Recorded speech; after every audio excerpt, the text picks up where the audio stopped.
Hi folks, welcome to another video of mine. Here I am with the all new Toyota Fortuner, the 4x4 automatic, you can say the top of the line model. And here's the key. The Fortuner here it's in second generation Avatar. We do get a couple of facelifts, and the first model was debuted in 2009, and till then it is always an instant blockbuster from the house of Toyota. And talking about the blockbuster, then here is the massive Toyota logo, and the grille is quite massive with piano black touches and the chrome layout. Not much has been changed from its second generation, which was been debuted in 2016. Well, I don't think so. 2-3 years down the line, Fortuner will receive any update. So let's check out the headlights. These are LED projectors set up along with DRLs, and the fog lamps also, they are LEDs in setup, which is quite nice. Well, this is the white color. So here's the side profile of the Fortuner, which is quite massive, even though you don't know about the fact that it is the smallest car in that segment, with the length of 4755 mm and 1.8 meters in height and almost 1.9 meters in width. It's almost 1860 mm, so it count as 1.9 meters. Not much has been changed. The bumper is changed and the headlamp design is quite changed, but still retains that single projector layout. I kinda like this design, and we do get Bridgestone Dula high terrain tires. People tend to upgrade with the 80 or even MT tires. Earlier tires used to come in 17-inch setup. This one comes with 18-inch layout. The rim design puts like classy and subtle in this gun metalish silverish finish, which looks quite nice. And this is from the left side layout.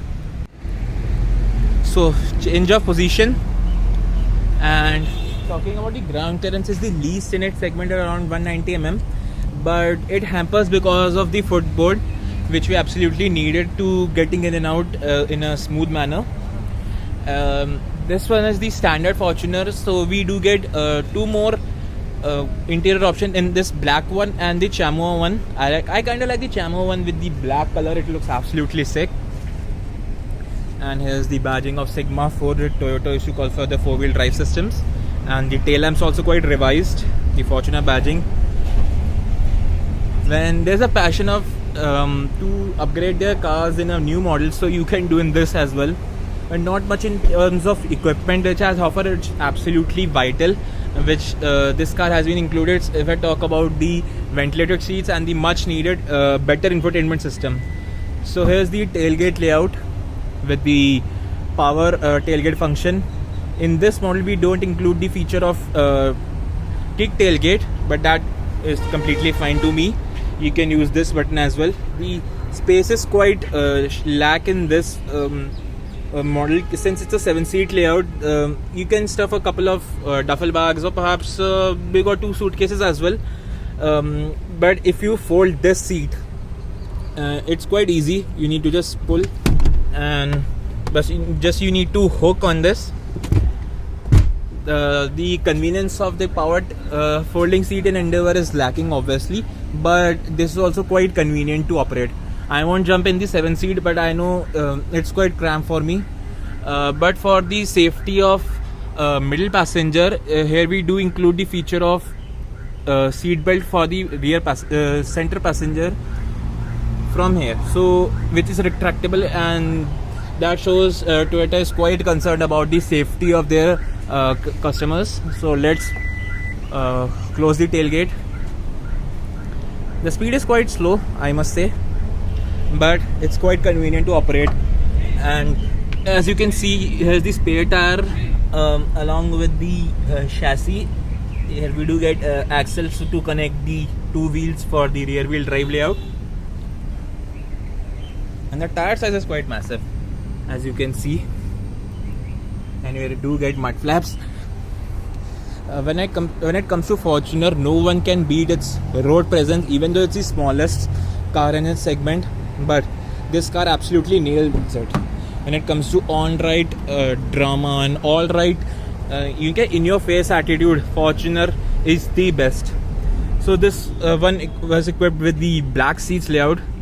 But to make it more premium appeal to its buyers, They also include the chamois color, which looks quite nice. If I get an opportunity, I'll show you that as well. And here's the 8-way power adjustable seats, and here we do get 7 airbags as standard. Well, Toyota doesn't cut on its safety and the quality which is synonymous for. And here we do get 8 speaker layout, and the Legender one we do get a subwoofer add-on. So that's the difference between the both. And in this we don't include the feature of ambient lights. And these are the lock and unlock controls, and the all 4 power windows with the auto up down feature, which is quite nice. The foldable mirrors option, and as you can see the warning, this vehicle has DPF. So it's mandatory for diesel vehicles and BS6 norms to getting the emissions in check. So let's check out the interior with this grab rail, getting in and out in a very comfortable or very smooth affair.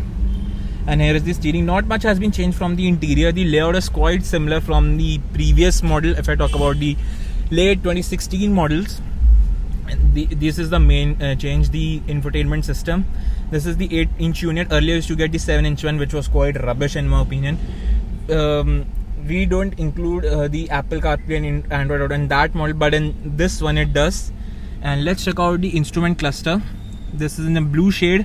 Earlier used to come in black shade, so that's the main noticeable difference, as you can see.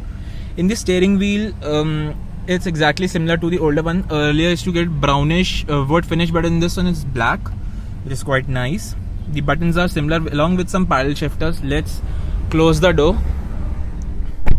That solid thud is there in the Fortuner, and here is the push button start stop system.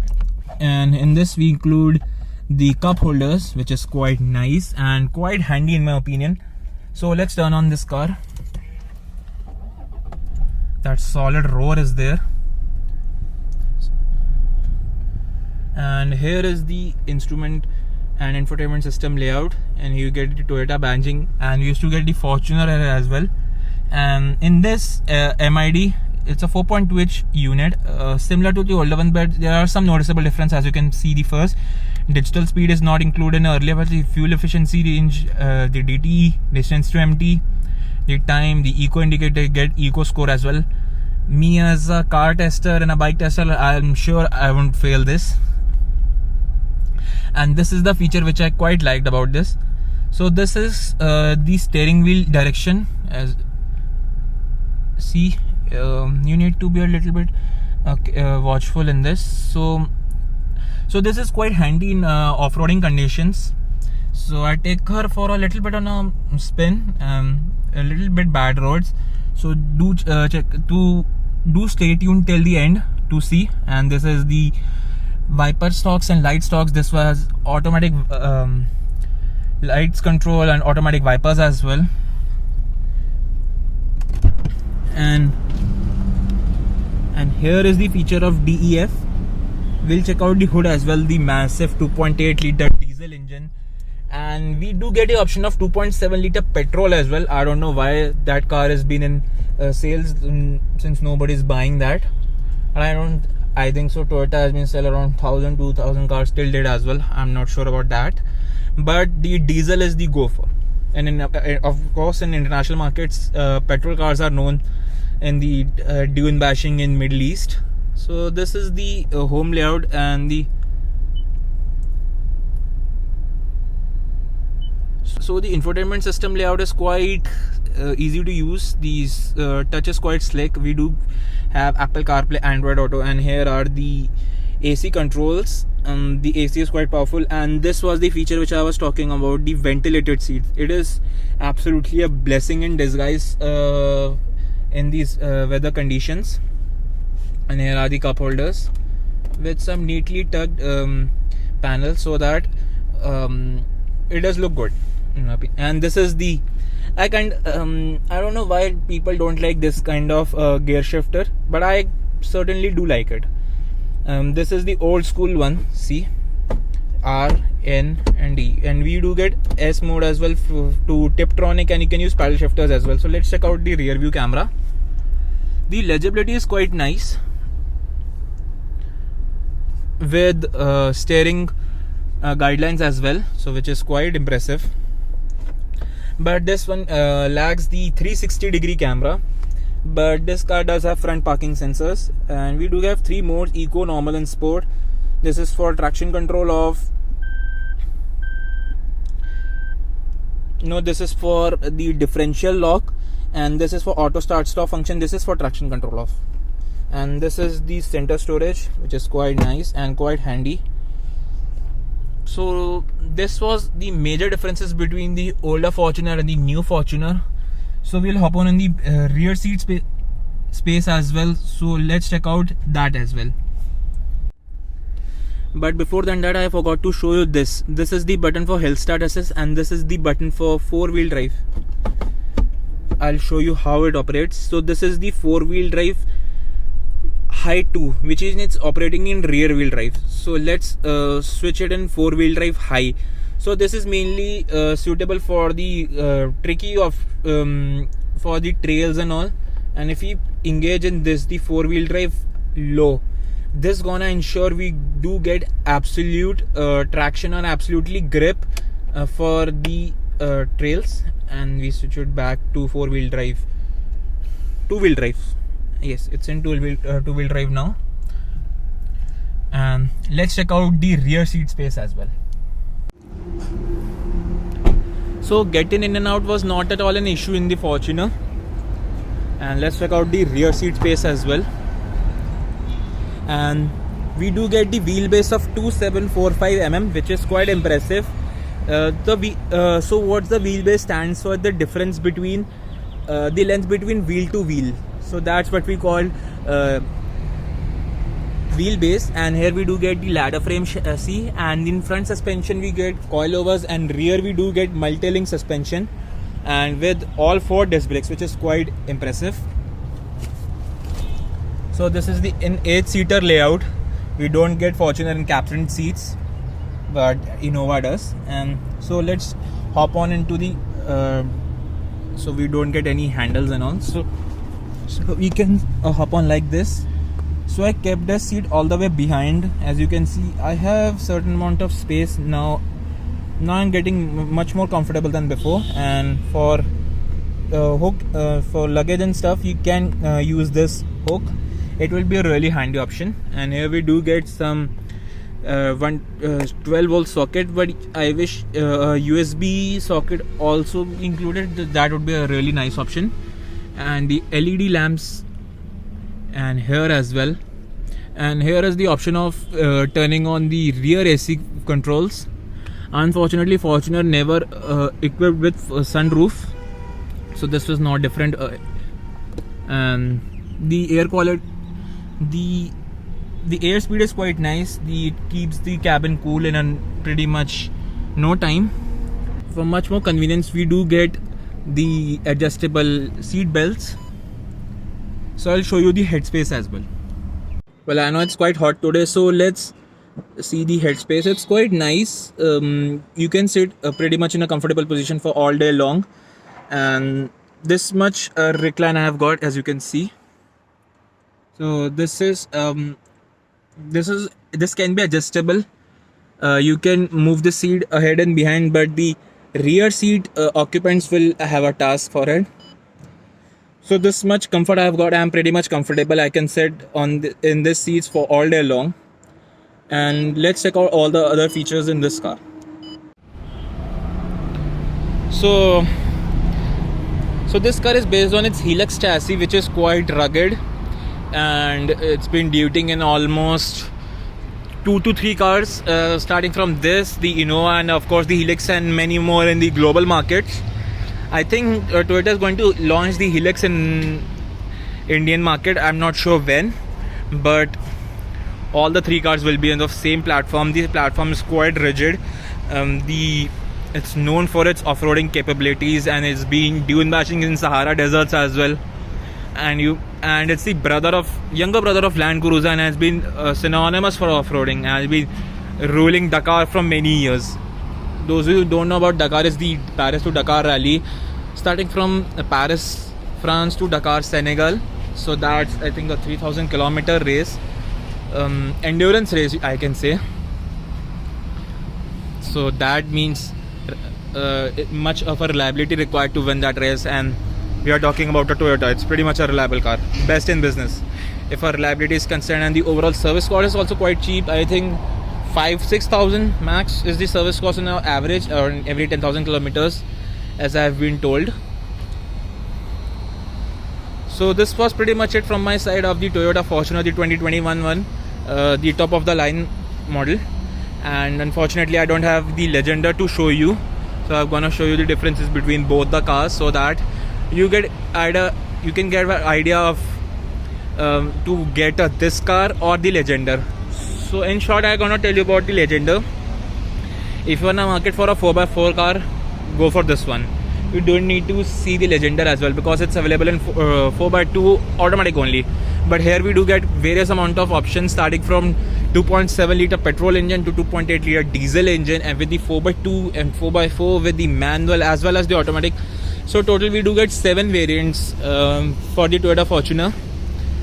And with the color, I think this is the most popular color, the pearl white, and the black one looks absolutely smoky in my opinion. I kinda like the black one with the chamois color, which I've already told you. With the 4x4 manual version will be my pick, but the different buyers have different needs, so you can check out that as well.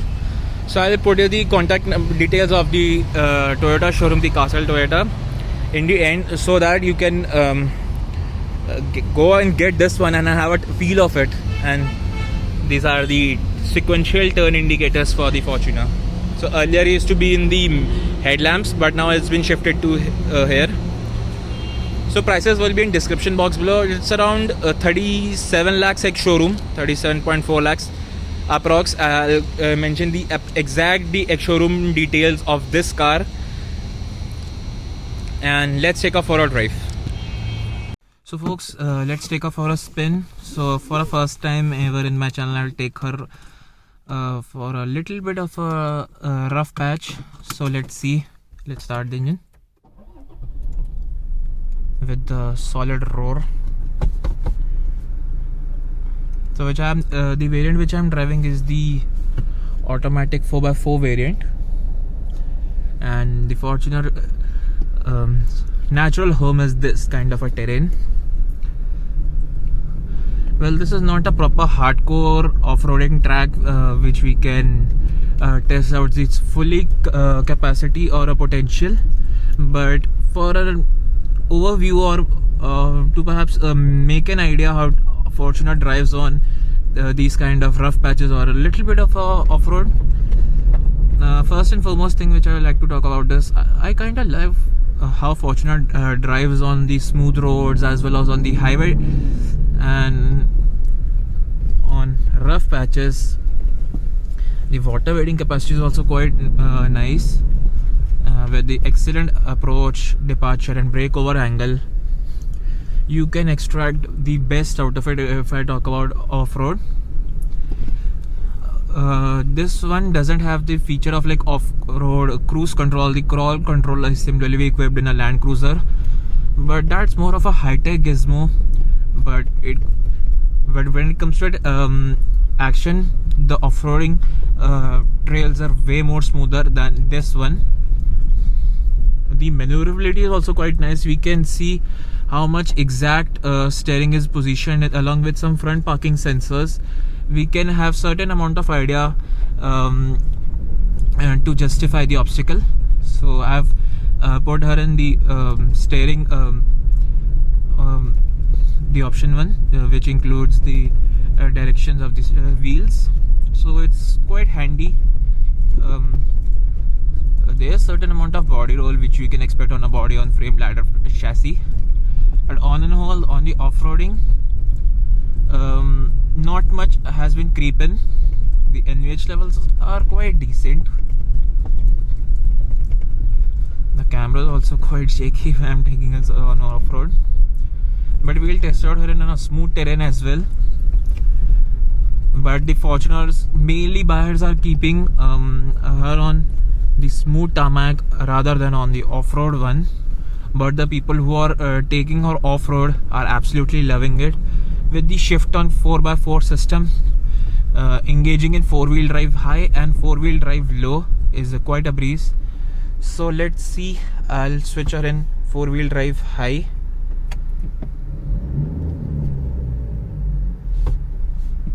So now all 4 wheels are active. Getting in and out in a situation is pretty much easy. You can't struck in a Fortuner absolutely whatsoever. We've engaged the 4-wheel drive, not the low one, since we didn't struck, so we don't need that much amount of power. But when we are using the 4-wheel drive low, the fuel efficiency also decreases drastically. So that's the main thing to note if you are engaging in a 4-wheel drive low frequently. So there is the auto start stop function as well. So it's gonna sense the power to the wheels which need traction. So that's how a 4-wheel drive system works. You can use on this kind of a terrain as well, the 4-wheel drive high. You can engage at maximum at 60-70 kilometers per hour, but I don't recommend to do so. You should put the car in neutral and then engage the 4-wheel drive gear. On and all, driving a Fortuner is pretty much an easy affair. The steering is quite heavy though, but it's a power assisted hydraulic steering. But the Endeavour's steering is much more lighter than the Fortuner, that I will agree on that front. The seat quality is quite nice. You can do pretty much a long distance in a pretty much easy affair. You don't need a certain amount of accessories, for instance a pillow or any other modifications to the seats. These seats will do pretty well, and along with this we do get ventilated seats which are turned on. It's quite helping me out in the scorching heat. So that's the inclusion of the Fortuner.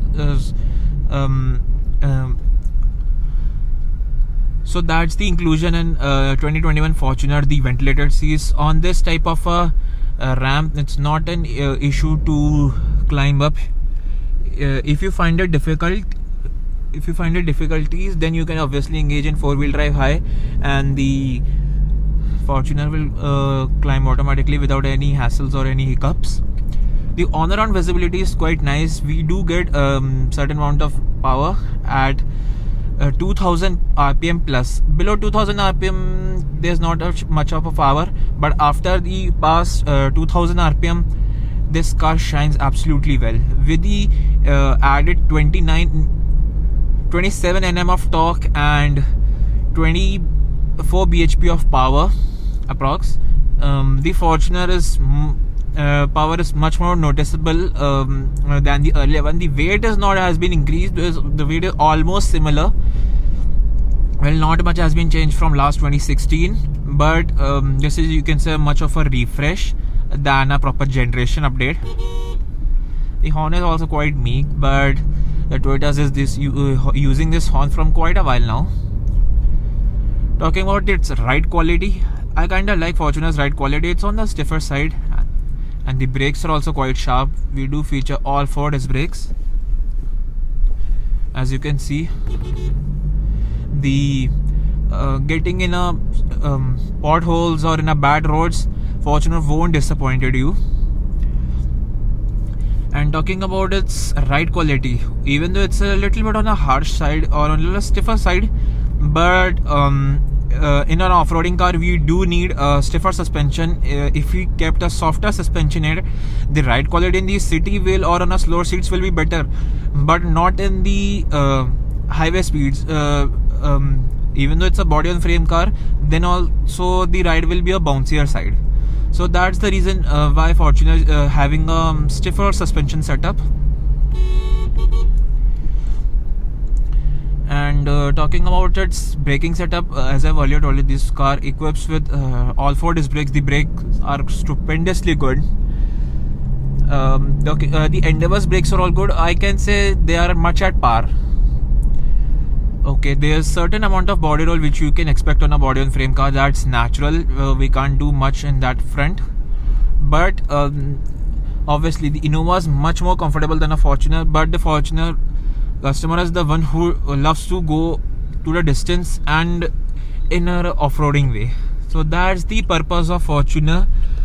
The purpose is well justified, and we do get paddle shifters, and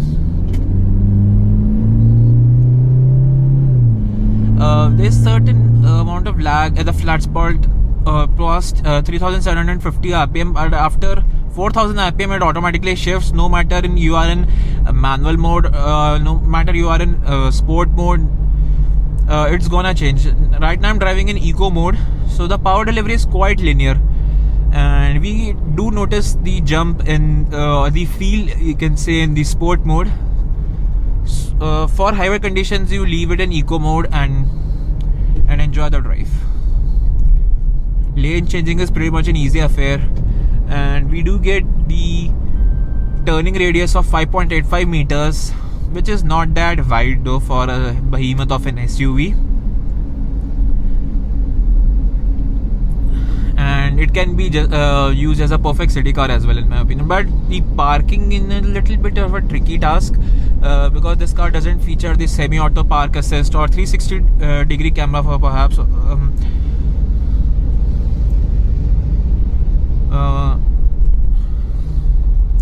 But with the driver skills and the front parking sensors involved, you can park this not in a that easy way, but in a more, I can say, you need to be a little bit watchful on that front. So that was pretty much it from my side, talking about the Toyota Fortuner 4x4 automatic variant. Couple of days later I'll gonna show you the Legender variant as well, so I'll gonna show you the difference between this car and the Legender. But the noticeable difference I would like to talk about in this video itself, mainly the color is on pearl white, we do get with the black roof, along with the look has been changed from the front, not much, little bit on the equipment has been increased, but the Legender is the most expensive variant in the Fortuner lineup. After that, this model, the 4x4 automatic model, is in the lineup. But the differences between the 4x2 automatic and the Legender is quite massive. It's around 3 lakhs. So that's a lot of money if you talk about a particular range. So that was pretty much it from my side. I hope you found this video useful. I hope I covered all the points of the Toyota Fortuner. So see you soon, my friends, and don't forget to subscribe my channel and hit that bell icon, and I'll mention the contact number of the dealership which I'm filming this video, so do check it out that as well. See you soon again.